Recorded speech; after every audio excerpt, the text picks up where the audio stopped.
Então, a nossa pregação, né, vai ser no Evangelho de João, no Evangelho de João, no capítulo 1. Eu quero que vocês abram aí a sua Bíblia e a gente vai ver o encontro, de Jesus com Natanael. Esse é um versículo que poucos pregam, né?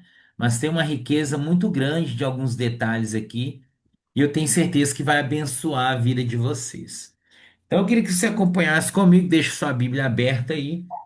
João, no capítulo 1, nós vamos ler a partir do verso 43, que diz assim: No dia seguinte, Jesus decidiu ir para a Galiléia e, encontrando Filipe, disse-lhe: Segue-me. Filipe era de Betsaida, cidade de André e Pedro. Filipe encontrou Natanael e disse: Achamos aquele de quem Moisés escreveu na lei, sobre quem os profetas também escreveram, Jesus de Nazaré, filho de José. Vou parar por aqui, deixa só a Bíblia aberta, a gente vai voltar aí nos versículos. O texto ele já começa no versículo 43, né? No dia seguinte, porque no dia anterior houve exatamente um encontro de Jesus com André, e André leva, né, Pedro até Jesus, Simão Pedro até Jesus. Então, aqui é o momento dos encontros, né? Os encontros iniciais aqui de Jesus com alguns discípulos. Por isso que é importante a gente ver isso, porque são os encontros e testemunhos, né? Se você lembrar, João Batista está testemunhando Jesus como Cordeiro, né? E André percebe isso. André então vai até seu irmão Pedro e diz: Achamos o Messias. Foram para Galiléia, né? Foram para Galiléia, na cidade de Betsaida, cidade natal de André e Pedro. E lá Jesus encontra Filipe e Filipe encontra Natanael. Percebe que tem um caráter relacional através daquele contato mais próximo, né? E parece mesmo, né, que o fortalecimento da vida cristã, da nossa vida cristã, é a partir dos nossos relacionamentos, né? Você é um crente que ganha alguém próximo, né? Ou seu familiar, seu amigo, evangeliza alguém próximo e você ganha força na caminhada do evangelho. Isso é extremamente importante, porque percebe a progressão dos primeiros discípulos, né? Então, por exemplo, João e Tiago são irmãos, André e Pedro são irmãos, Filipe e Natanael são amicíssimos, né? São muito amigos. Então, aqui há uma indicação de um aspecto natural do discipulado, né? Que é o compartilhamento do evangelho aos mais próximos. E por que que Jesus trabalhou assim com os discípulos? Porque existe um poder nesse tipo de ajuntamento. Imagine você, se você, eu não sei como que é na sua família, mas se você caminha junto com um irmão de sangue que é crente, você tem um fortalecimento na sua vida cristã. Se você tem, né, o seu familiar que é crente, e assim, juntos, ganham força para o reino, o que dá força na caminhada do cristão é exatamente trazer alguém próximo. Olha o contexto que está acontecendo aqui. Na verdade, assim, alguns de nós somos sozinhos, né? Eu, por exemplo, eu me converti e eu caminhei muito tempo sozinho, sem nenhum parente do meu lado. Mas mesmo sozinho, a gente escolhe alguém que não seja parente, mas que seja chegado, e a gente tem essa comunhão, né?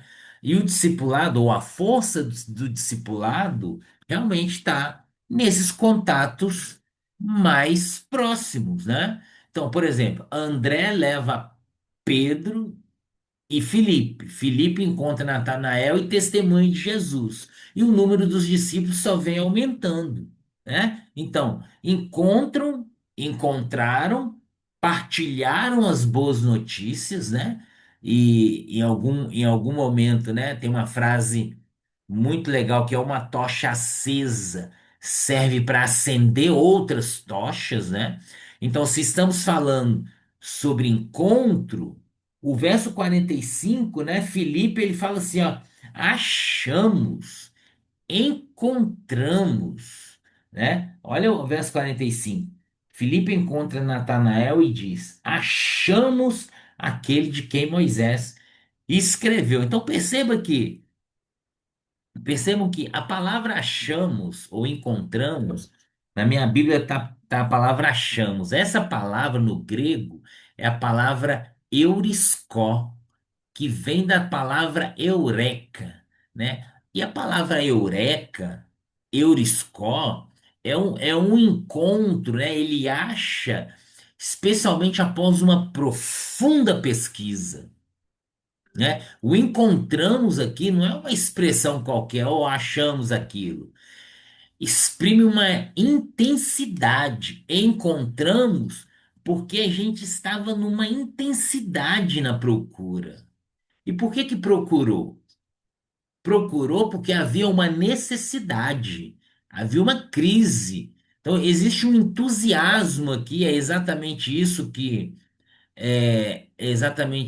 que o texto quer trazer para nós.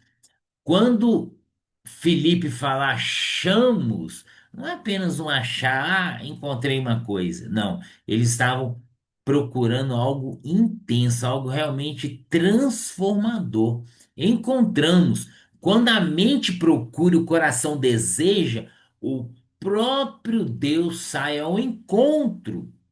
Então, sendo intenso na busca, nós não vamos ao encontro de alguém que vai se esconder ou manter distância. Então perceba, se você ainda não encontrou algo incrível no reino, talvez você ainda não seja um discípulo. Então, se você não vive com intensidade no reino, talvez realmente você não seja um discípulo, porque a palavra encontramos, né, tem que seguir realmente de uma intensa procura. Então percebam que Jesus ele traz algumas parábolas, né, do tesouro perdido, da dracma, em que faz uma troca, né? Alguém vende tudo para comprar um terreno que ele encontrou algo realmente incrível, algo realmente que é intenso. A minha pergunta é: por que que a maioria dos crentes não tem uma vida abundante? Porque ainda não é discípulo, não vive com intensidade. Só discípulo, só é discípulo quem encontrou algo maravilhoso. Quem sabe, né? Você pode dizer como Felipe, encontramos com toda a empolgação de uma experiência incrível. Então seja um discípulo de Jesus, né? Seja intenso na sua procura. O texto continua e os versos 46 e 47 diz assim: E Natanael perguntou-lhe: Pode vir alguma coisa boa de Nazaré? Disse Filipe: Vem ver. Vendo Natanael aproximar-se, Jesus referiu-se a ele, dizendo: Este é um verdadeiro israelita, em quem não há fingimento, não há dolo. Natanael, ele foi um discípulo de Jesus, né? Não agora, aqui nesse encontro. Aqui foi o primeiro momento, mas ele vai se tornar um dos 12. E Natanael vai perguntar: pode vir alguma coisa boa de Nazaré? É uma pergunta, obviamente, cheia de desprezo, cheia de preconceito. Afinal, Nazaré é aquela cidade sem importância, é uma cidade irrelevante. Então, a pergunta de Natanael revela que Nazaré não tinha uma boa reputação. Afinal, nenhum profeta citou Nazaré como o berço do Messias. Então, Natanael, e olha que interessante, Natanael era da cidade de Caná da Galileia, uma cidade vizinha. Havia rivalidade entre as cidades. As duas cidades pertencem à Galileia. Então, percebe que alguém vai dizer assim, né? Pode vir alguma coisa boa daquela região, mas eu também moro naquela região, né? Então, para Natanael, não há expectativa nenhuma relacionada aos propósitos de Deus vindo daquele lugar. Natanael encontra com Jesus e Jesus o surpreende.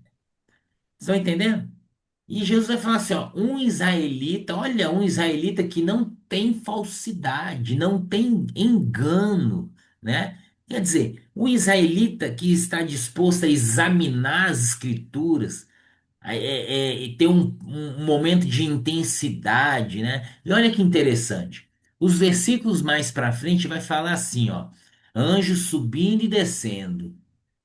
Quando Jesus traz essa expressão anjo subindo e descendo, que a gente vai ver mais na frente, Jesus está trazendo uma semelhança a Jacó, lembram? Quando Jacó ele sai da presença do seu irmão fugido, ele vai para uma cidade chamada Betel, ele pega uma pedra para servir de travesseiro e ele sonha. E ele tem esse sonho de um homem que vai ser de anjos que está subindo e descendo. E olha que interessante, né? Jacó, quando ele volta depois de alguns anos, né? Ele recebe o nome de Israel porque o seu caráter foi transformado. Natanael era um israelita que não tinha falsidade. Ele era um Israel e não Jacó. Ele era um homem digno de bênção. Percebe o que Jesus está fazendo aqui? Para Natanael, não há possibilidade de sair algo bom dali, nem mesmo possibilidade de se tornar discípulo. Mas Jesus viu um valor ali. Jesus, às vezes, gente, valoriza o que a gente não valoriza. Se você é discípulo de Jesus, então você é especial para ele, né? O que nós temos que fazer é abandonar qualquer tipo de negativismo, abandonar qualquer tipo de sentimento de inferioridade, porque pode ser em qualquer lugar, por onde você for. Se Jesus vê, se interessa e te chama de uma forma especificamente, isso precisa nos contagiar. O movimento do reino pode estar onde você está. Se você estiver sendo discípulo de Jesus. Jesus foi para Galiléia e fez dali o centro, né? Então, se você é discípulo, você é representante de Jesus. Percebe? Nós não vivemos uma vida qualquer. Jesus chama Natanael de um israelita que não tem engano, né? Pode sair alguma coisa da cidade onde eu moro? Pode. O discípulo representa Jesus. Jesus valoriza você, que é discípulo. E aí, voltando para o texto, no verso 48, diz assim: E Natanael perguntou: De onde me conheces? Respondeu Jesus: Antes que Filipe te chamasse, eu te vi quando estavas debaixo da figueira. Natanael respondeu: Rabi, tu és o filho de Deus, tu és o rei de Israel. Ao que lhe disse Jesus: Crê, porque te disse que te vi debaixo da figueira, pois verás coisas maiores do que essa. E acrescentou: em verdade vos digo que vereis o céu aberto e anjos subindo e descendo sobre o filho do homem, né? As palavras de Natanael, ou melhor, as palavras de Jesus toca Natanael aqui, e ele surpreende. Uai, Rabi, de onde você me conhece? Ele viu Natanael sobre a figueira. A figueira, né? Ela é uma árvore frondosa que possui sombra, né? Para os judeus é um símbolo de paz, segurança, mas para os rabinos, a sombra de uma figueira era um lugar ideal para orar e meditar nas escrituras. Estão entendendo? Mas aqui não é o que Natanael está fazendo, mas é o que Jesus sabe. Ele reconhece Jesus como filho de Deus. Aí Jesus vai perguntar: crê porque eu te disse que te vi debaixo da figueira? Jesus está trabalhando no coração de Natanael, né? É como se Natanael não ficasse contente, né? Mas Jesus está trabalhando no coração dele. Inclusive o chamado de Deus, de Jesus aqui é vereis, olha assim, olha que legal, vereis está no plural. vereis o céu aberto, né? E anjos subindo e descendo. Se você é discípulo, você é chamado para ver coisas maiores. Embora Jesus está num diálogo para Natanael, o verbo está no plural aqui. Nós iríamos ver e viver coisas maiores. Então, se você é discípulo, você enxerga essas ações e vibra. Se você é discípulo, seus olhos brilham. Se você é discípulo, algo grandioso vai acontecer na sua vida. Amém? Amém.